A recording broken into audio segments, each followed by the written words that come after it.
Good evening, everyone. Father Hamilton here. Wanted to share with you some things here at the parish and some thoughts for this evening. Many of you know, of course, that the great emphasis that we give here at St. Monica is on family formation. So we have a different model of how faith formation takes place. We seek to emphasize giving information and formation opportunities to the parents.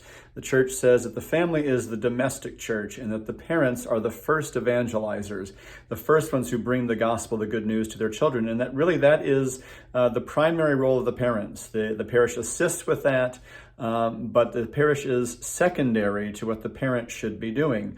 The parent shouldn't abdicate that role to the parish. And so here at St. Monica, we try to give a lot of attention to family formation. And in a certain sense, that's really put us in a blessed position in these odd days where now we can't have people gather at the parish for things. And so in a certain sense, all the efforts we've put forward in faith formation for some time now are really coming to some fruition, and that now you in the home are encouraged to just keep living the faith in the home. There shouldn't be any sort of an obstacle, a road block, or any sort of a hiccup along the way. Things are different for us, yes, but you're still at home together, and the parents are the first evangelizers of the children. And so this is all a context to share with you just something really beautiful that's brought great joy to me these past few days. You know, I miss you all. I miss our ability to get together more freely and more easily and to see what's going on in each other's lives, to share some conversation back and forth. A message went out from the office staff, and they asked you all to send in images of what you're doing in your home to keep living the faith as a family, the domestic church.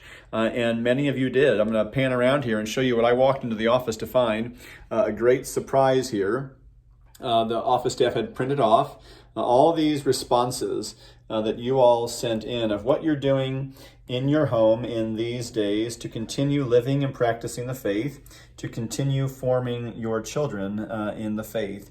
And so I came into the office and saw this. It was a great surprise and really a great blessing for me to see what you all are doing in these days and to know that our efforts here at Faith Formation are continuing, that that's something that you do in the home, that you should do in the home, and that doesn't have to stop just because we can't get together as we ordinarily would. I have a particular challenge I want to make to you who are husbands and fathers of the families. You know, when you consider how God's covenant began with his people in the Old Testament, there was an aspect in which the husband, the father of the family, was a type of priest of the family. That's a spiritual meaning there. It's not to say that he was literally a priest of the temple. But when the Jews celebrated the Passover, it was the father of the family who led the family in prayer, who led them in recollection of what had happened that night when God delivered them from Egypt and brought them through the Exodus. They relived that and experienced again that saving work of God. And the father would lead the family in prayers. He would ask the youngest child of the family questions that were a type of formation, a type of catechesis. And this was to keep alive the saving works of God in the family. So I want to kind of connect that with what happened and what developed in the Old Covenant. That when God's people turned against him in the desert, when they lost their way and their focus on what God was doing and they made a golden calf and began worshiping it as their God, it was at that point in the history of the Jewish people that God limited the priestly ministry, the priestly service to a particular tribe. Not just the father of each family, but a particular tribe was the one that engaged in liturgical service.